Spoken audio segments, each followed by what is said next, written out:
And we have, gratefully, the Deputy Commissioner of DECD, Ms. Gwendolyn Dems, and we will also have representatives from the National Federation of Independent Businesses, as well as the Executive Director of the Fairfield and Westport Chamber of Commerce, giving the viewpoints of our small businesses that are struggling in these very challenging environments. But before we start, I would like to extend a welcome and my appreciation for my fellow state delegation members from Fairfield and Westport that wanted to be able to welcome everybody. So let me start right away with State Representative Laura Devlin. Welcome. Thank you, Senator. I am really happy to be here to listen and learn as well about this program. I think it is a great example of how DECD has really developed some innovative programs that will help our economy. This one specifically targeted to small businesses will go such a long way. And I know there's a lot of interest and excitement about the program, and rightly so. So I applaud you for putting this together to create more awareness and understanding so our small businesses can take advantage. Thank you for being here. And next, Representative Kristen McCarthy-Vahey, welcome. Thank you, Senator Hwang, and thank you to the Commissioner and our chambers and NFIB. It's wonderful to be here with my colleagues. I echo what Rep. Devlin said, just raising the awareness is so important. Two recent examples of that. I was in the hair salon for my one and only 2020 appointment and was talking about this grant, and they literally signed up to get the alerts. People don't always know, so it's really great to get the word out. And I heard also from a constituent who had received information from one of the e-blasts that we all send out. So I really do think it's important and wonderful, Commissioner, that you're partnering and getting the word to all of us as legislators and all of the chambers to just make sure that people know our small businesses are the backbones of our community. So it's great to be able to partner, and this is, I think, one in a series of steps. I echo again what Rep. Devlin said. You guys have done a great job, and we know we have a long way to go to get through this difficult time. So thanks again, Senator Hwang, for bringing us together. Thank you for joining us, Representative McCarthy-Vahey. Next, we have Representative Brian Farnan. Welcome. Yes, welcome. Thank you so much, Tony and DECD. You know, DECD did a great job when it came to the Paycheck Protection Program in dealing with what came at us fast and furious, and so I wanted to thank them for that. And this is, in my mind, just a continuous of their hard work. And most importantly, I think from my perspective, this is really about getting our constituents as much potential opportunity to seek out and get this grant money. We often complain about the fact that Fairfield County sends a lot of money up to Hartford. This is our big opportunity to make sure we get a piece of that back into our district. So I think it's a great thing that we're doing this and spreading awareness to our small businesses. Thank you very much, Representative Farnan. And last but not least, Jonathan Steinberg from Westport. Welcome, Representative Steinberg. Thank you, Senator Hwang, for putting this together. When I first heard about this from DECD, I immediately called my friend Matt Mandel, the director of the Westport Weston Chamber, because this was just the kind of thing we've been talking about. It's another indication of how this administration has worked very hard to innovate on the fly to try to help people in need. As others have said, this is only one tool in the toolbox. We're going to need help even after this pandemic is over for small businesses. So I hope that not only do we increase awareness of the program, we're beginning to have a dialogue with a lot of small businesses and not-for-profits about how we're going to weather the storm and get to the other side, and then what do we do then? So I want to thank the Deputy Commissioner for being here, but mostly thank you, Senator Hwang, for putting this all together. No, we're all in this together and working as a team, so thank you. Not to be wasteful of time, let's go right to the Deputy Commissioner. And if I may ask of the Commissioner, for those that may not know about the program, if you could share in regards to the focus of the program, the earmark of the CARE Fund, and some of the criterias for qualification, and also the easy online utilization of using a national vendor of SoFi to make the application process, but ultimately to talk about the targeted audience that you are trying to support and empower, but also the lessons you've learned from the previous programs that have been implemented. And my hopes is to be able to help and give opportunities for our businesses to survive and sustain themselves during these difficult times. So again, thank you so much for being here. But if you could, it's all yours to be able to share. And afterwards, you will be able to hear from our Chamber of Commerce's and independent small businesses about the real challenges that are out there in the marketplace. If you haven't heard some of these stories, they may be repeating, but it really is important for you to hear the voices of our local Main Street small businesses that are struggling so much during this difficult times.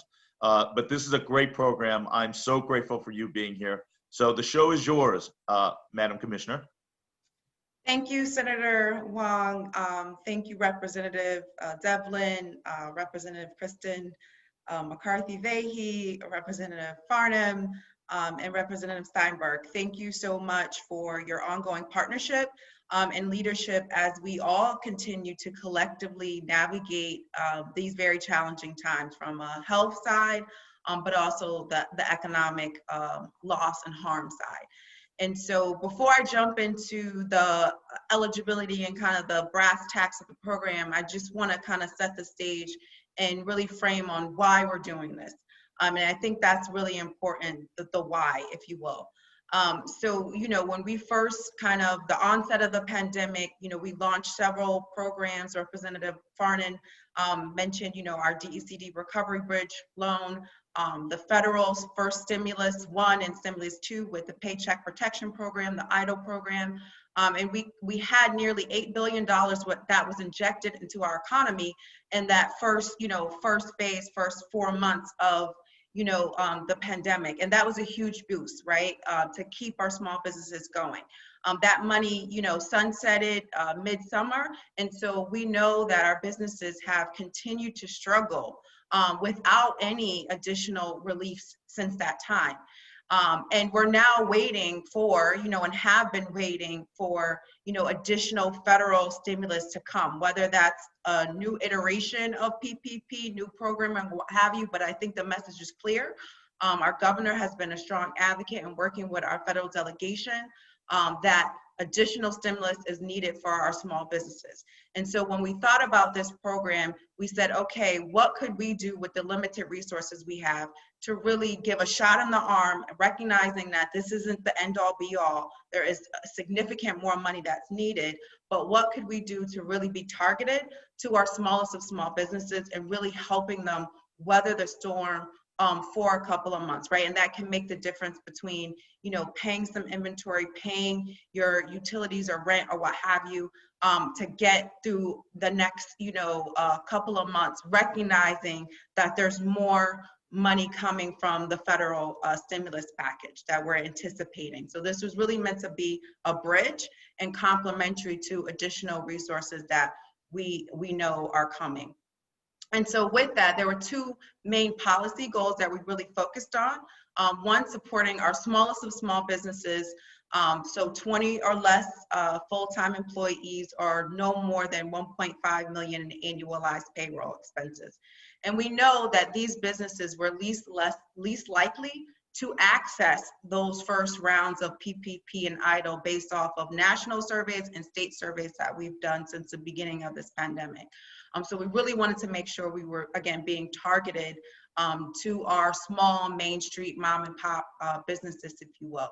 The second priority was really focusing in on our communities that have been economically challenged. They were economically challenged before, and so these are our economically distressed municipalities. The state has a certification process to classify and designate these communities. As of 2019, there was about 25 of them. We have those listed on our website. And so again, we know disproportionately pre-COVID, they were, you know, economically challenged, and now with the onset of COVID, they have further slipped behind, right? And they've been disproportionately impacted with unemployment and economic loss. So of the 50 million that we're going to be dispersing for this grant program, we're dedicating half, so 25 million, to businesses located in those communities. And again, those are many of our urban centers as well as some of our smaller, more rural communities, if you will. So now, what is the program, right? Just to get into some of the eligibility, because I know that's what everybody wants to get to. So you have to have 20 or less full-time employees or an annual payroll of less than 1.5 million as of December 31st, 2019. And I stress the or because you could technically have a business that has no less than 1.5 million in revenue, but have 25 or 30 employees. So that's really the guidepost there. You have to be able to demonstrate 20% or more loss in revenue year to date. So if you take the first 3 quarters of last year through September 30th, 2019, and compare that to the first 3 quarters of 2020 through September 30th, 2020, is there that 20% or more loss in revenue? Because again, this program is designed for businesses that have been economically harmed due to COVID. You've had to been established to be operate as a business as of October 1st, 2019 and still active. You must be current and in good standing with your DRS tax liability. And so what does that mean? That means essentially you are current, right? So you don't have any outstanding liability, or you are on a payment plan and current with that payment plan. And this is as of December 31st, 2019. So we know COVID, the year of COVID is a wash, right? So that does not count against you. We're really looking at your history and your past, and we're using that December 31st, 2019 date as the marker, if you will. This has been, we're working with our DRS sister agency. This is something that we really thought hard about because we didn't want to create unintended barriers and consequences because we know that businesses, struggle or what have you. And so again, the year of COVID 2020 is not what we're looking at. We're looking at, again, your history of being a taxpayer prior to COVID, if you will. Home-based businesses, sole proprietors, and obviously nonprofits are all eligible. If you have received PPP, EIDL, or a Connecticut DECD recovery bridge loan or other COVID relief funds, you are eligible. However, the distinction is, and this is something that our small businesses really have to have good record keeping, is that if you received a PPP or EIDL, say back in the spring, May, and you, a part of that forgivable loan, you said essentially, that I'm going to pay, say, June and July rent with this PPP funds. You can't now then say you're going to use our grant for those same expenses, right? So you can't say, okay, I'm going to use the $5,000 for June and July. You can say you're going to use it for September, October, November. So they have to be incremental and kind of new expenses that you're now claiming that you legitimately can't afford.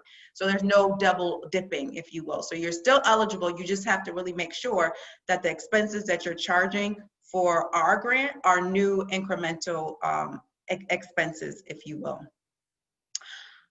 I'll stop there. The application is live. It is super, super simple. We have really leaned on the air of being simple, efficient, and not putting the administrative burden on our small businesses. We know through past practice with our previous grants, the PPP EIDL, there was a lot of anxiety and a lot of stress that our businesses were under to be able to submit documents, attachments, or what have you. And given the time pressures that we're under, we could potentially be funding 10,000 businesses by December 30th. And so we wanted to make it an easy customer experience from the small business. So you're not going to be uploading attachments. So there's a lot of yes or no questions. So it's really leaning as an attestation type of application. So you're attesting to what you know to be true. And so you need to make sure you have accurate accounting, you understand your financial position, so you can then confidently answer the question, yes or no, if you will, because it's important on the back end. We do reserve the right to comply for compliance and audit purposes. So our plan is to, after, we get through this at the turn of the new year, to go back and probably audit, 5 to 10% of the applicant pool. So you need to make sure you're keeping, accurate records or what have you, but the application is very simple. You probably can get through it in 8 to 10 minutes. So on the customer side, it's super efficient, and we're trying to make it administratively the least burdensome and automated on our side, and which is why we've really leaned on our partner, SoFi, as Senator Hwang mentioned. And so it's live.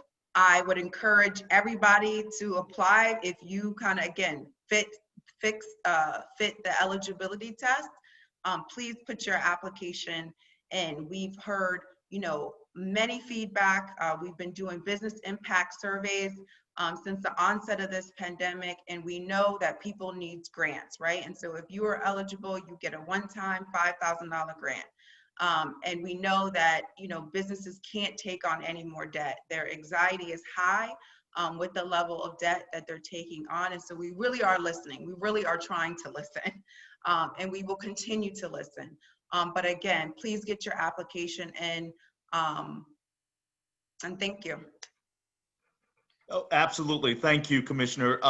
Before we go to Andy Markowski, one of the questions I had right away is the fact that in listening to the Commissioner, David Lehman, and the great work that he has done, he really emphasized the fact that this program went live at 8 p.m. last night, and that you would encourage people to apply as soon as possible, that there is a finite deadline for these applications to be received. I believe it's next Thursday, but the possibility is, with the allocation of the money that we're talking about, that it may be oversubscribed. What do you say to people that as they're making the applications and that the funds may run out? Is it worth the effort? Because one, my conversations is, it absolutely is worth the effort to get into the segue or into the line and get your applications in. Would that be correct? That people need to get on board and make the application effort as soon as possible? Absolutely. I mean, again, when we sized this and we looked at the 20 or less full-time employees, there's approximately 50,000 businesses that potentially could be eligible, right? So again, we could be looking at upwards of 30,000 applications, and which is why we had to kind of make it an open date and a closed date. So right now we're anticipating that close date will be next Thursday, November 19th.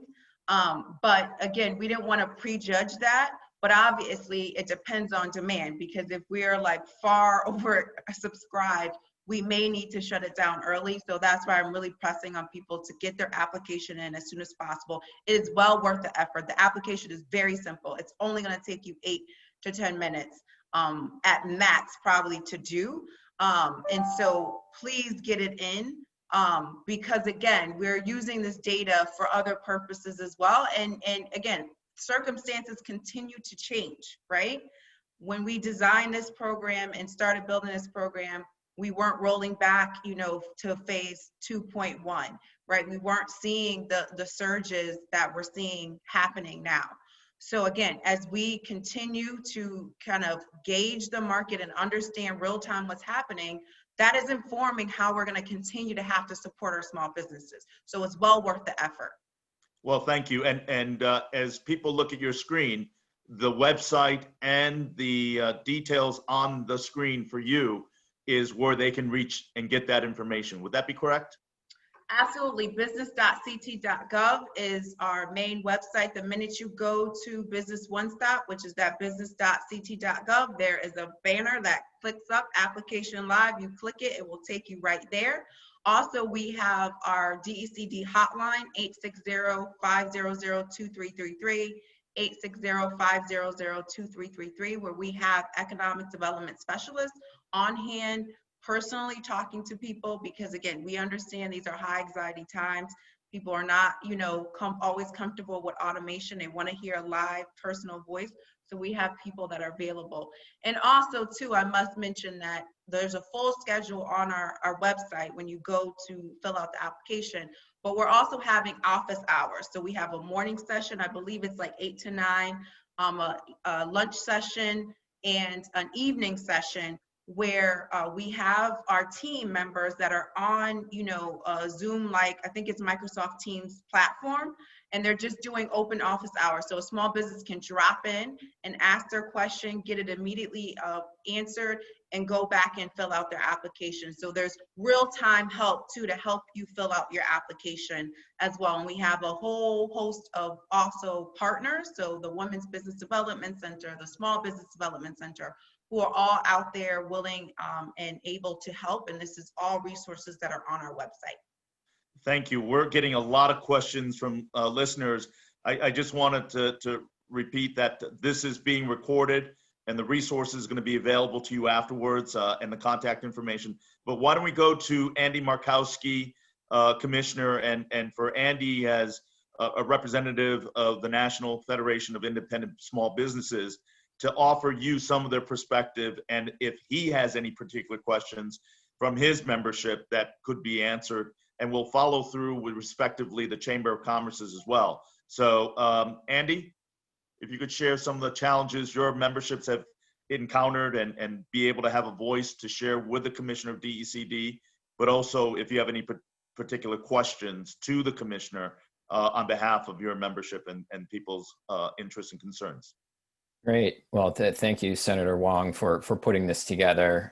It's nice to see you and to see all the other representatives. I look forward to working with you all in the coming year. And, you know, special thanks to the governor and the administration and DECD for helping roll out this program. It's much anticipated. And as you mentioned at the start of the program, Senator Hwang, and I think this is key, and this resonates with me and the NFIB members that I represent, the need is there. And, you know, to Representative Steinberg's comments earlier, I appreciated that as well. The need is there now, and the need will be there in the future. What I'm hearing from small business owners across the state is that they're struggling to hang on, of course. Many of them are in survival mode, and they're already wondering, okay, what do we do to come out on the other side of this? So to the extent that this new program can help bridge that gap, it's certainly much appreciated. It's much anticipated. I've been fielding calls all week and since last week. The questions are, you know, when is the application going to be up? You know, what do I have to do to apply? What paperwork do I have to have in order? I think DECD did a great job of putting together frequently asked questions and putting the resources on the website. The advice that I've been giving small business owners who have questions has been, you know, be organized, get your paperwork in order, have your, you know, talk to your accountant or your tax advisor, so that you're as prepared as possible with the documentation needed, not only to apply, but also to make sure that you're in compliance after the fact in the event of an audit or a check. And that's largely been the advice NFIB has been giving small business owners as well, with regard to the PPP and some of the other programs that are out there. You know, some of the questions I've been getting, and I think Deputy Commissioner, you answered this already, was really about the distinctions in eligibility for a business who may have already received or is in the process of awaiting some other form of grant or aid or loan. I think, you know, people want to make sure their I's are dotted and T's are crossed, and there are no problems with cross eligibility. A lot of the questions in general, you know, even prior to this program that I've heard from small business owners were about the forgiveness aspect of the PPP. So it's also, you know, assuring people, you know, right away, this is a grant. It says so right in the application, and just, you know, helping them understand that, you know, this is CARES Act money that came from the federal government down to the state. The state has allocated this portion for this program, and it is intended to be a grant. You know, two more things I'll just mention before I close up, and that is just, you know, the types of businesses that are impacted. We've heard a lot, of course, about the service sector, the restaurant industry, the hospitality industry. I think we all know they've been particularly hard hit. Of course, I will reiterate that, but a lot of the members that I represent at NFIB might be some that you might not normally think of that are feeling the pinch right now as well. Child care centers, of course, sporting arenas and sporting venues. Of course, you know, with the news that came out earlier this week, I heard from a couple hockey rink owners who were concerned about, you know, what is the state of play at their facility, you know, over these next couple months. Florists, you know, florists were hit hard back in the spring with, you know, Mother's Day and Easter and prom and graduations and weddings. Now we're coming into the holidays, and, you know, normally there might be holiday parties where florists are preparing decorations and spreads. The demand for that, of course, is down now as well. And you know, lastly, on the point about demand, I would just reiterate the point at the beginning. The need is there. It's going to continue to be there. NFIB did a national survey recently, and we found that over half of small business owners, nearly 52%, anticipate needing some sort of additional funding in the next 12 months. So that's why we're so pleased that this program is rolling out right now. And we're encouraging everyone to, you know, go online, go to the DECD website and apply as soon as possible. And I'll continue to field questions from the NFIB members that I represent, who by and large are the smallest of the small businesses. I should have said at the outset that the typical NFIB member has 15 employees or fewer, you know, annual sales of approximately, you know, 500,000 or less. So this program, I think, is really targeted right into the wheelhouse of the small businesses that we want to help here at the state. So I thank you for having me today. And, you know, I thank all of you for your continuing support of small business. Thanks, Andy. And Commissioner, any thoughts and feedback to the questions and on really the thoughts shared? You know, it's consistent with what we know, right? As I mentioned, we've been doing business impact surveys since the onset of this pandemic.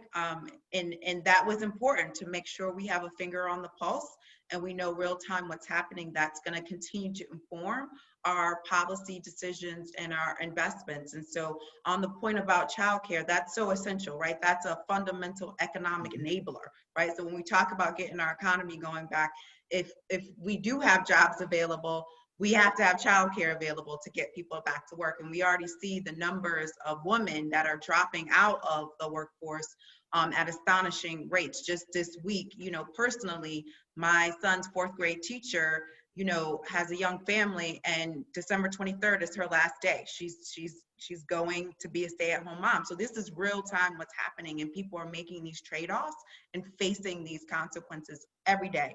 So that's not lost on this administration. We are very much in tuned. And again, that's informing, you know, the decisions that we're making with the limited resources that we have. And again, this is meant to be a bridge.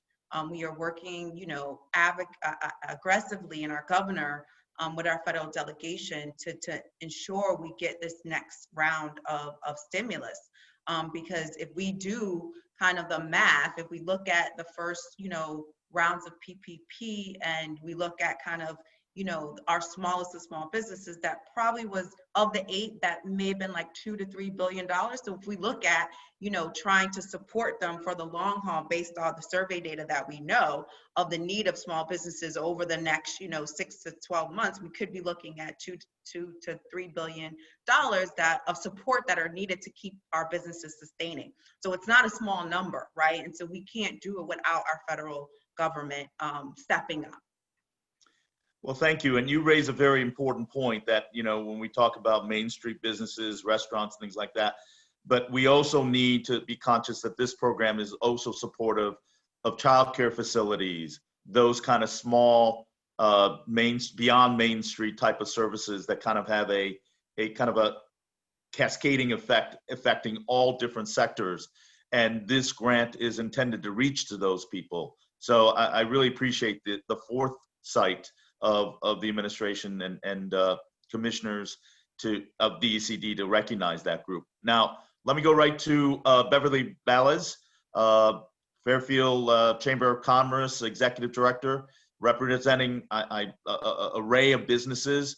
But Beverly, please share the number of members that you represent in the various aspects and questions that you have specifically for the commissioner.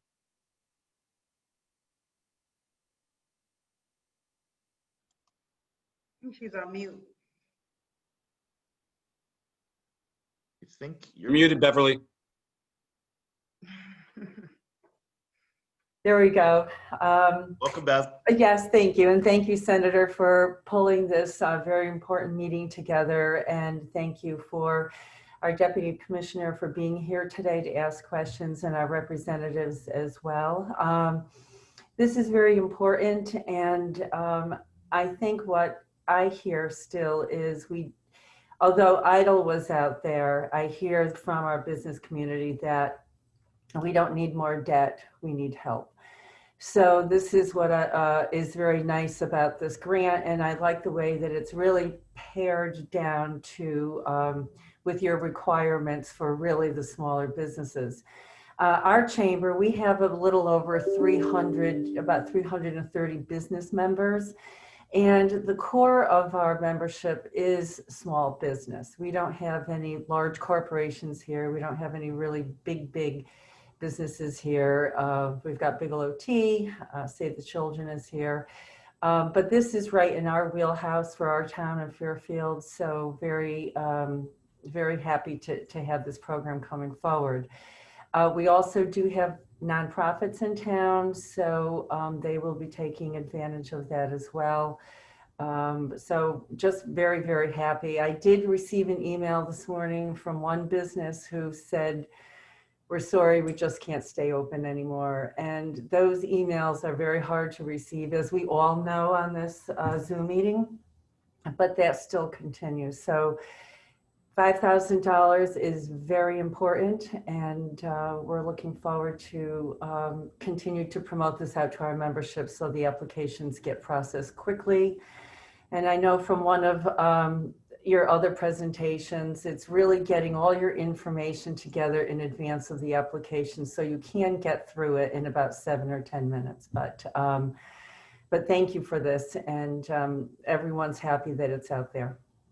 Beverly, if I may ask, if you could elaborate some of the wide array of businesses that comes right to the top of your mind that would really be able to benefit from beyond the traditional Main Street that we talked about, restaurants and florists that Andy brought up, but talk about the other businesses that could be encouraged to apply and that the chamber supports as well.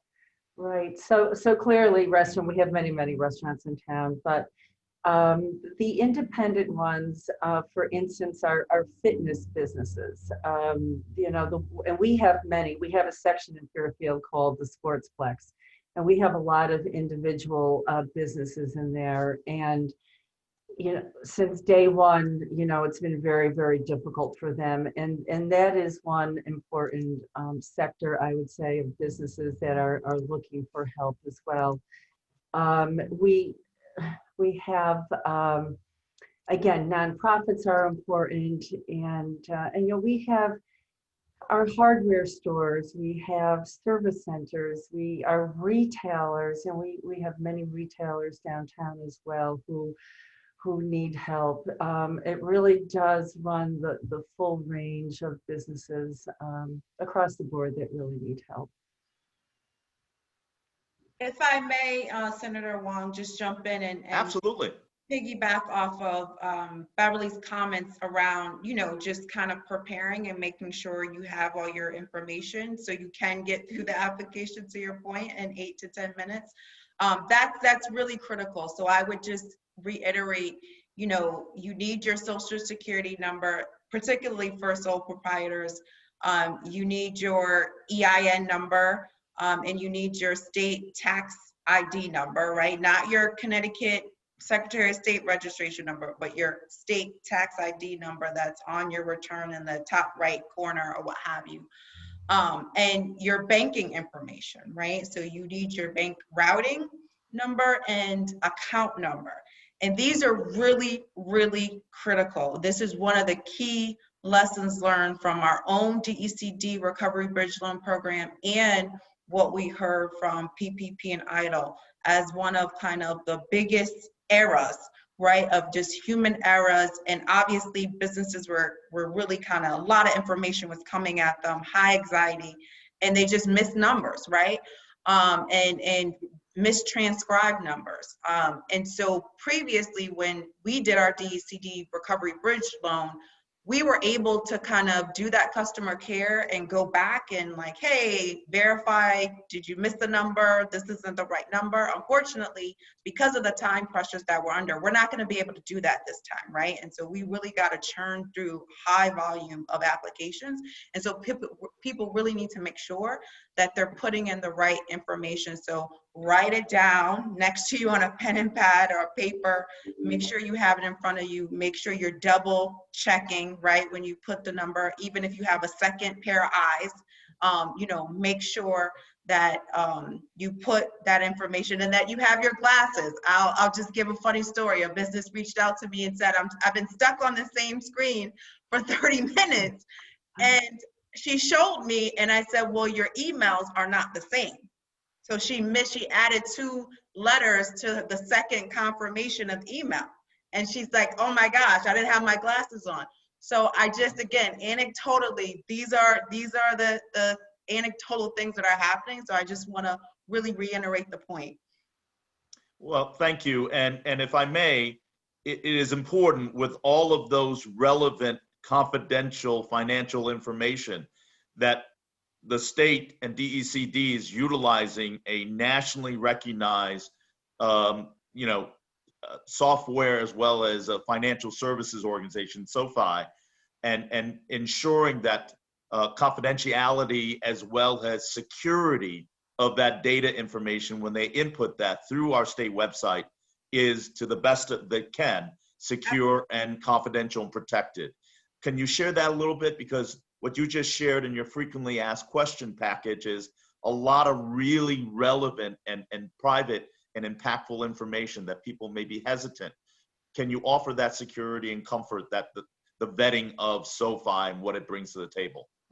Absolutely. SoFi is a California-based online financial, lender. They, their core bread and butter business is, personal loans, refinancing a student debt or what have you. And so early on in the pandemic, we were able to partner with them with our Recovery Bridge Loan product and use their technology pipes. Because again, we just don't have the existing infrastructure at the state and DECD to really handle the volume and the timeliness, right? To get the scale of what we're trying to do out there. And so they graciously, agreed to come back on board with us for this next, round. They're very committed to our small business community, and they are doing this pro bono to the state. So everybody should know that this is free of charge. It's a gift to the state. So we've been really grateful to have them as a partner. And again, we're using their, professional infrastructure to make this process as automated as possible and securely as possible. Thank you. And we'll go to Matthew Mandel, the Executive Director of the Westport Weston Chamber of Commerce. I do want to offer that as we go up. I know there's the 50-50 demarcation of the 50 million for distressed communities and the remaining 25 for the other communities. 2 questions, and I want to preface Matt's input as well, is the fact that even in towns like Weston and Fairfield, our businesses are under duress. They are under tremendous duress and pressure. And the demarcation of that is somewhat frustrating in my observation. Number 2 is we have nonprofits.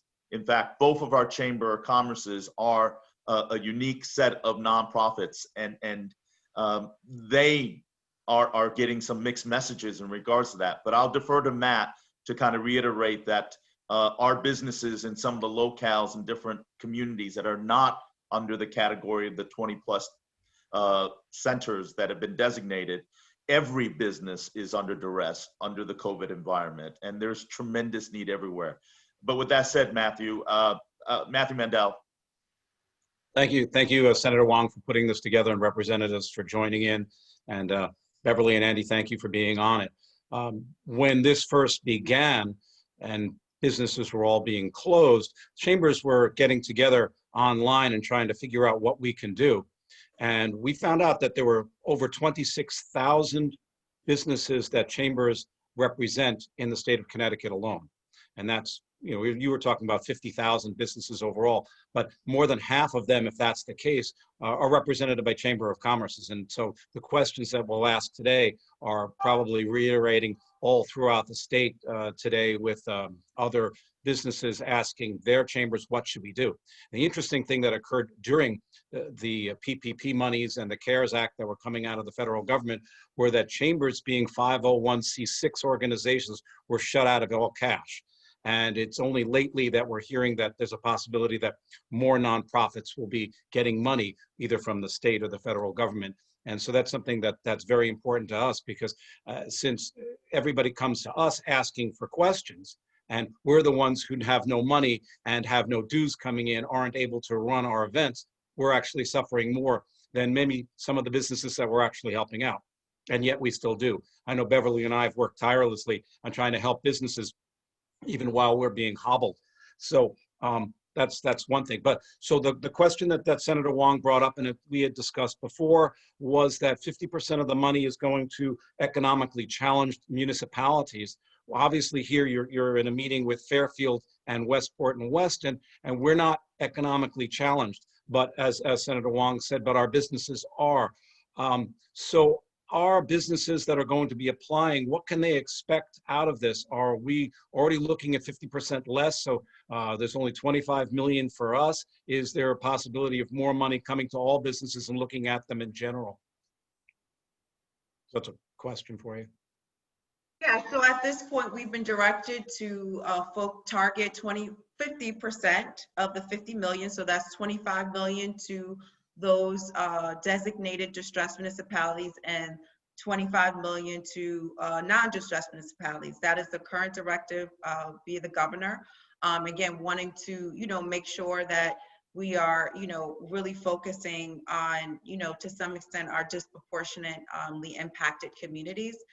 Again, so everyone is eligible, right? It's just a matter of, how we allocate the money and that we're, being equitable to some extent with that distribution of funds. And again, this isn't the end all be all, right? I can't, I have to keep reiterating that point.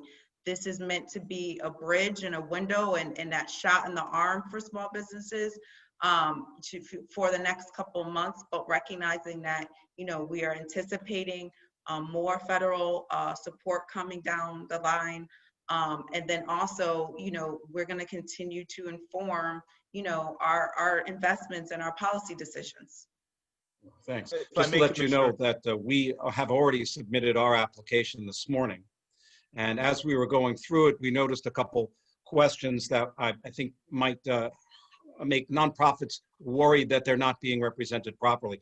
Two of the questions that were asked were, is the owner, this is major amount of money that he gets, and the other one, does the owner have any other businesses? Now, as nonprofits, there is no owner. It's run by a board of directors or whatnot. So in our questions, I answered yes to both, because if I said no, I was worried that suddenly we wouldn't be able to get our money. So I think that's something that you on the backside of this should be looking at and how to deal with it, or maybe augment it online.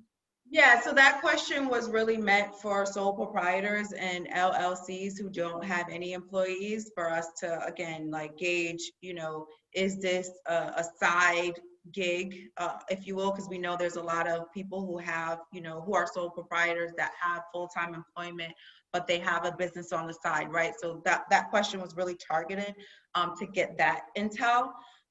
And, when we ask the question, are you a nonprofit, LLC, what your business type is, you check nonprofit, so we know how to classify you on the back end.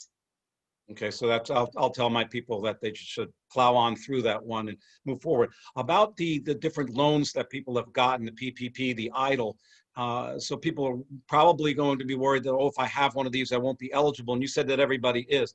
In terms of the EIDL, are you looking at that in terms of the $2,000 EIDL grant that was given, or any kind of EIDL loan coming from the SBA? Will you look at them differently? Yeah, we're looking at all EIDL, because I know that EIDL had two parts, the Advantage grant and then the EIDL loan or what have you, PPP. We're looking at all kind of COVID related programs, right, that you have received funds for and that you classified certain expenses for. That's the distinction, right? So it's not like you're not ineligible, so you should apply. But if you applied for those funds and received funding and said you were using those funds for certain expenses, you cannot then say you're using this $5,000 for those same expenses. They have to be incremental new expenses. Okay. Well, one would think that if they get the $5,000 in December, that something that they spent in March and April is long gone, and now they're going to be paying payroll or rent for whatever month they get the money. Let me clarify that, because the window of expenses is, I think, from March 1st or March 9th, 2020, when the COVID kind of started, through the end of this year, 12/30/2020. So again, there was a lot of small businesses, as I mentioned on the onset, as one of our policy priorities. There was a lot of small businesses that did not receive EIDL or PPP or what have you, that we're trying to target, that had expenses through that whole, since the onset through this end of this year. And so those expenses count. You can use that $5,000 for that. But again, if you did receive the PPP, EIDL, or other COVID related funds, you just can't double dip. You just need to make sure you have good accounting. Okay, sounds good. Thank Just you. as another piece of it, when you finally say, yes, I want to click the button and say submit, you get a number that says what you are. One thing you might want to look at, there's no opportunity to double check what you've done, like such as a sheet or a page that comes up and says, here are all the answers that you are they all correct? Are you comfortable with it? Before you say yes. Also, what we didn't get is an email immediately back saying, here's your application, here's what you said. So these are things you might want to look at in terms of how to send it back out to people to make sure that they didn't make a mistake. As you said, the email had the 2 letters in it that shouldn't have been there, or their EIN number, they added a number or transposed a number. There's no double checking on it. So that's something you may want to look at. Those are my questions, but one thing I wanted to thank the DECD. It wasn't just about how you were dealing with money. You guys were the ones who were creating the phases. You were the ones who were communicating with us all along. You and Commissioner Lehman did a phenomenal job of dealing with it and helping out the businesses. And one thing that we did notice, there may be some sort of silver lining here. Not that this has been the worst thing that we've ever been through, but you can find silver linings. And one was the way that you worked the ideas of outdoor dining, how we could expand that. And we did expand it in Westport. We saw it in Fairfield, Norwalk, all around the area. And some of these things that we've seen done, I think we're going to look to make them permanent, to aid our businesses moving forward. And I think that's a silver lining that we can have. I think closing some streets that we don't need to allow for more pedestrian access to these areas, I think those are possibilities. The other sort of weird silver lining is there's been such a flight from density.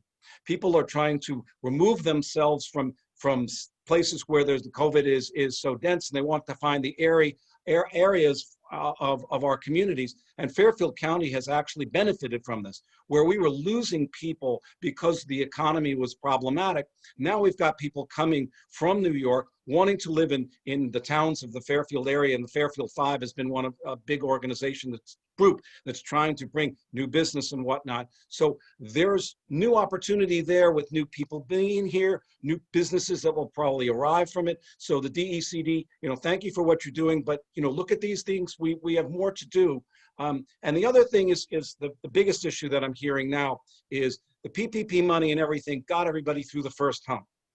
But what we're looking at now might be a greater dromedary here, where the second hump is going to be larger, and that the businesses are going to possibly have to reclose again or some kind of augmentation, and this will be difficult. So we're not through this yet. And as Jonathan said specifically, we're going to look at how we deal with this on the other side, but we also need to know how are we going to get through this next wave. Hopefully, like a surfboarder, you dive through it and you come out without having get it hit in your face. Hopefully that's the way we do it. But again, thank you for coming out, Senator Hwang. Thank you for giving us this opportunity. And those are my questions. No, it's great, comments. Matthew. Thank you very much. And I think it's important. Your FAQ, Commissioner, on your website is terrific. And if I may ask to be able to add some more FAQ as relative to our nonprofits, like our chambers and nonprofits and where they can apply, as well as self-employed, because there are questions abound for those two sectors that may be eligible but may not be on a higher elevation or priority. Maybe it is, maybe it isn't. But if your FAQ can incorporate those two areas, that would be much appreciated, because that FAQ section on your website is really, really well done. And I would follow up with Matt's focus in saying thank you to you and the Commissioner and DECD for your proactive, engaged process. You've been terrific from the get-go. But let me do this. I'm going to go back to Beverly, who had a question in regards to revenue numbers, and then I'm going to go back to my fellow state delegation members and have specific questions that they may have to you as well, Commissioner. So Beverly? Hi, Gwendolyn. I think I remembered in one of your presentations, you had mentioned that on the application, you are only looking for revenue numbers, not net numbers. Can you confirm that on the application? Yeah, so on the application, we essentially asked the question, has your business, had a 20% or more loss in revenue year over year compared to the first 3 quarters to this year, if you will. And that is essentially gross. So it's what you report to DRS, because it's important that people know that we are, verifying certain proof points where we can with DRS, and particularly on the compliance side. Obviously, we don't have, this year's numbers, but we have last year's numbers through DRS. So again, as reported to DRS, those are the numbers that you should be documenting and using. Good. Thank you very much. No, thank you. And that was an important question, Bev. Thank you. Let me go to Representative Steinberg, and thank you for my delegation for their patience. But you are all terrific representatives of your district. Do you have any specific questions based upon the feedback of our chambers and the Deputy Commissioner? Representative Steinberg. Thank you. I really appreciated the presentation. I don't think I really have questions other than to suggest that our experience has been when we innovate, sometimes there's less clarity than we'd like. And I appreciate that this is a challenge for the administration and the Deputy Commissioner to make sure everybody really understands this. So as we seek to spread the word, let everybody know what's going on, we're really going to need to be sure we are sufficiently educated ourselves to be able to communicate it. What I love about it is that it's so easy to fill out the application, but I think we have some work to do as legislators as we spread the word. I put out a blast today on my website, which I realized probably needs to be updated based upon what I've just learned, to make sure people really understand how to apply, the urgency in doing so, and how this is just one tool in the toolbox, and they need to be sure they're aware of others as well. Thank you, Representative Steinberg. And indeed, we are, as a state delegation member, even those that aren't able to join us today, a conduit to you. And again, I sound like a broken record complimenting Commissioner Lehman and yourself, because this is a refreshing and a positive aspect of being on the ground and being a resource. You're going to have challenges, but the website combination with this time forum is tremendously helpful. So thank you, Commissioner. Let me go to Representative Farnan, if I may.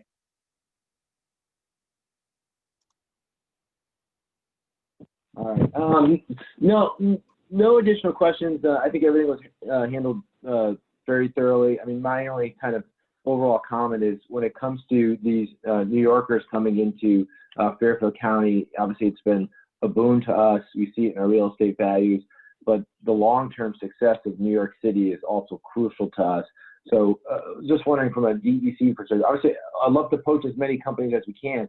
Is there kind of a formal strategy being taken to kind of make sure some of those companies and people that come here are, hopefully we can keep them here? Yeah, thanks for the question, because I did want to jump in on Matt's point earlier around kind of, don't letting a crisis go to waste, right? And always seeing opportunity. And absolutely, we're in it, we're knee deep in it, we're in the eye of the storm. So it's hard to kind of like get out and see the bigger picture. But, we try to do that, and we absolutely do see tremendous opportunity. And I just want to, commend all of our small businesses for their innovation and for them being able to pivot. It's just been, awesome to see all of the new configurations, the outdoor aspects that I think are now going to become, permanent and stay with us, right? As we kind of go into the next economy and whatever that looks like, but it's going to be truly innovative, and we're building it as we go right now. And we will continue to do that. And to the point about just the influx of, residents that we saw from the early onset, of COVID coming over the line and coming from other places that were kind of higher density places. And I think, that's a tremendous opportunity for Connecticut. We've always kind of prided ourselves and really kind of put that out there as a strategic location, but also the diversity of our housing stock, our geography, and the combo of, suburban, rural, and urban, because we really do have really cool, cities that are not as intensely dense as a New York City, but just that right speed that I think is now very, very attractive, and especially with people recognizing that they don't have to be in, these highly densely populated areas, and they can work from anywhere, right? And so I think that's a tremendous opportunity, and there's an active strategy from a talent front and a business recruitment front to make sure we are aggressively going after this moment, right? Because we know it's a window and it's a moment, and we're jumping through, and we're working with our partners at Advanced CT, which is our new public-private partnership, and they're essentially our team extension that's focused on business recruitment and retention. And so there's an active effort underway to ensure, again, we're not losing this moment of opportunity. And I appreciate you sharing that, because that is important. And our businesses up and down Main Street and the other ancillary businesses have been creative to survive. But I will share that DECD and your proactiveness also need to be sensitive in conversations with the governor's offices with the recent surge in regards to the COVID cases and a reversion back to sometimes phase 2, that there has to be a greater consideration that our businesses that are taking a step back, unanticipated, is going to struggle a lot more than they thought. And these grants are going to be essential, not as a gift in any way, but really just survival. So I would really encourage that as the governor make these kind of decisions based upon medical fact, that the economic and the cascading consequences are devastating to our businesses. So please know that from a conversation as the entire administration evaluates next moves. So on to— And that, I just want to reiterate, that is not lost on any of us. And we can't do it alone. We have to have our federal partnership because, again, we all know, and I'm sure all of our representatives and senator here are all aware and in tune with our financial situation. And so we know we can't backstop all of this. And so we absolutely need the federal government to step up and be a continued partner as we continue to manage through this response and get on the other side of recovery and growth. And if I may add, also our private sectors as well. So it's a true collaboration with all the significant actors in these. Representative McCarthy-Vahey. Thank you so much. And I just, couldn't underscore enough. It really is a partnership between federal, state, and local. And Commissioner, the $2 to $3 billion number that you said was quite stunning, and absolutely isn't something that the state can shoulder on its own. But I also will underscore what you said in terms of the diversity of housing stock and looking at expansion of outdoor dining. As we look at retaining and recruiting businesses and understand the role of our our zoning to be able to handle some of those innovations and partnering in that way as well. So I think that's, as the current planning and development co-chair, I look at it from that lens also. But just a clarifying question, maybe to underscore, and this is to follow up with what Beverly said, is that the revenue piece. So it's the condition of eligibility is in fact demonstrating that 20% loss in revenue, because originally I was thinking, okay, if it's, the 20 employees or less or the 1.5 million, but in addition to that I just want to clarify and ask if you can confirm that that is another condition of eligibility. Absolutely it is, and that's probably, that top line, right? So if you look at the employee count and you look at your payroll annualized expenses of no more than 1.5, and being able to demonstrate that you've been economically harmed at that 20% or more revenue loss is essential, because again, this program is designed for businesses that have been economically harmed by COVID. Right, and Commissioner, thank you for that. And I just want to say it's absolutely phenomenal that you at DECD are providing those office hours. And I think that WBDC and the Small Business Development Corp, the kind of technical support that they have provided in partnership with you has been phenomenal. And I know so many businesses who have benefited from that. And I know that Beverly from the Chamber here in Fairfield has done an amazing job getting the word out to people to make sure that they know those resources are available. So thank you again for this. Thank you, Representative McCarthy-Vahey. Representative Laura Devlin.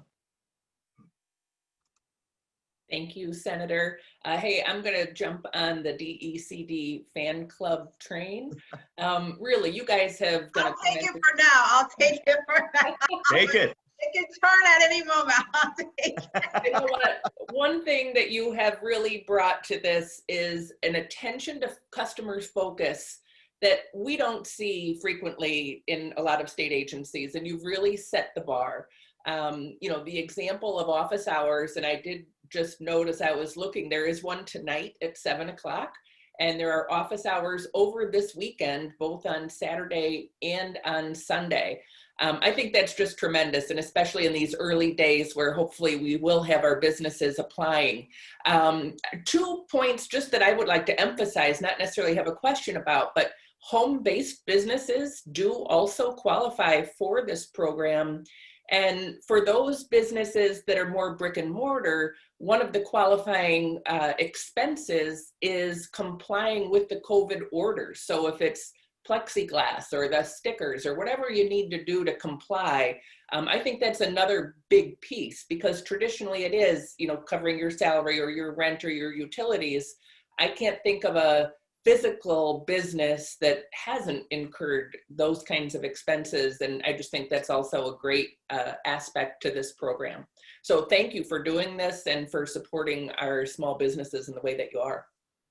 Thank you. And to that point on, the uses of the grant and the $5,000, and the last point about, compliance with the reopen sector rules, that's a pretty broad bucket, right? Because to your point, people had to reconfigure floor plans, plexiglass, PPE, all those things, but also businesses have had to pivot virtually, right? And bolster their online presence or what have you. So that's a pretty broad bucket that people can charge toward that as well. Thank you, Representative Devlin. Any other? You had 2 points you said. No, both the home-based business qualifies, and also the aspect that we were just talking about of the COVID compliance expenses. Thank you. Commissioner, I actually had 2 observations and seeing if it's possible. I know Sophie is doing this pro bono, and I know that needs to be acknowledged again. Thank you. But 2 questions that came up from a standpoint of feedback of questions of people and from Mr. Mandel is there a possibility for people, 1, to get a preview of the screen for the data that they need to collect so they can prepare in advance? And number 2, is it possible to get a copy of the report that they submit to be sure that if there is the possibility of audit, that they have the information that they submit to be correct and know that the answers that they're given in case they get double checked that they have a document in file. Number three, if it is at all possible that even in this day of technology, the ability to get an affirming email that the application has been received, has been processed, and is in the docket, that can be really reassuring, because not getting any answer is probably just as bad as not getting, you know, an awareness that you've done it right. Yeah, so when they get, just the latter question, when they do submit, they get in a unique case number, and then shortly, you know, there will be communication that's broadly kind of shared with people, like, we've received your application, this is the timeline of the next steps.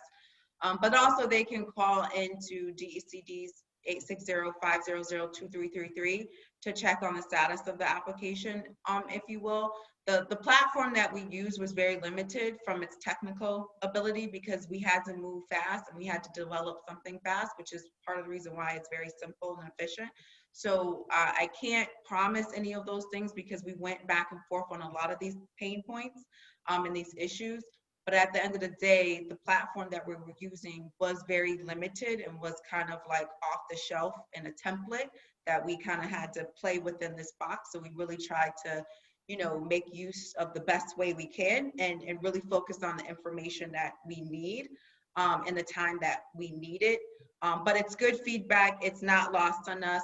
But I'm not sure if that's something that's going to be doable, just because of the platform that we're using. Okay, thank you. And the other thing is, we're getting some questions from people that, you know, small businesses in unique situations don't always fit into a cookie cutter format. There are extenuating and unusual circumstances that come up.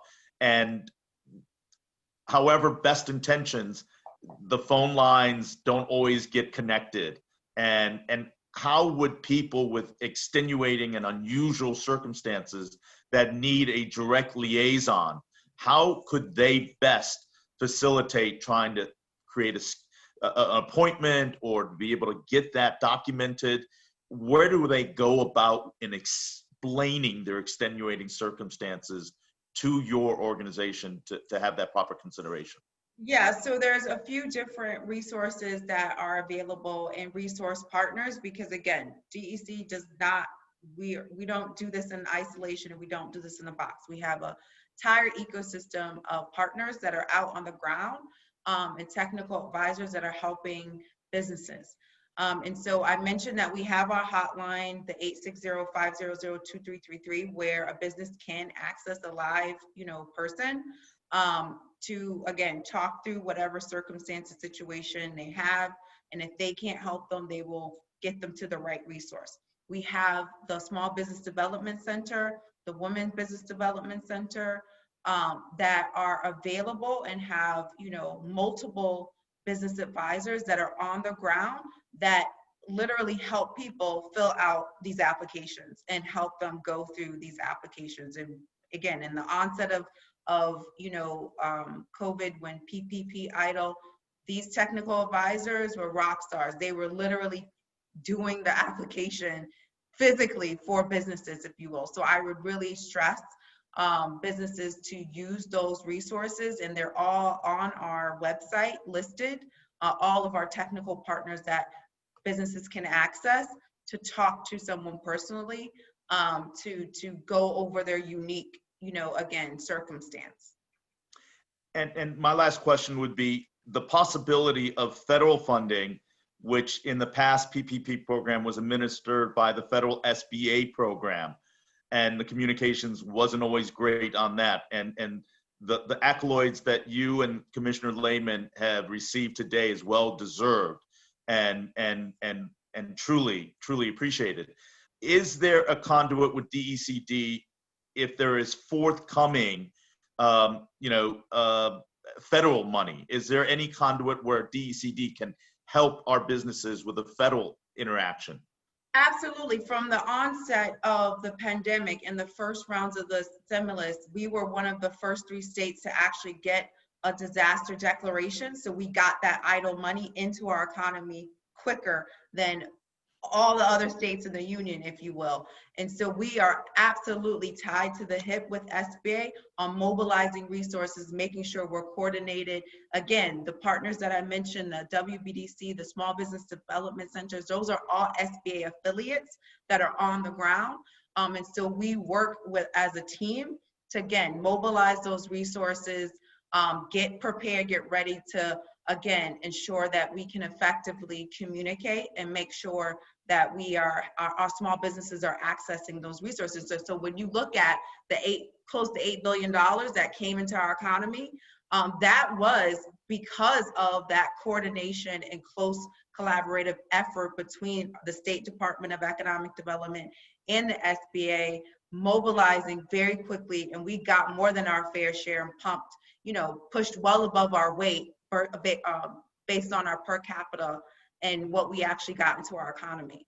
Well, the work still needs to be done, and I know you have a 1 o'clock meeting, so thank you so much. And I want to let the public know that with all of this fast-paced dynamic, we set up this Zoom meeting in less than 24 hours. And I just want to say again, thank you to the Deputy Commissioner for giving her time on such short notice. It's truly invaluable and you need to be acknowledged. And yes, let's have one more shout out to thank you and Commissioner Lehman for the great work you're doing and the great work you're going to continue to do because the challenge remains. Absolutely. So thank you very much for all the participants. Thank you to the state delegation. Thank you to our chamber. But again, Commissioner, props and kudos to you and the continual work that we look forward to engaging with you. Thank you. We can't do without you and your leadership and support. So thank you. Oh, it's our pleasure. Thank you all for listening. And this ends our program. This will be available on tape to all of our colleagues. And truly, as Beverly Ballas just said, thanks to everyone for participating. Have a great weekend. Take care. Stay healthy. Stay safe. Thank you, Senator. Bye-bye.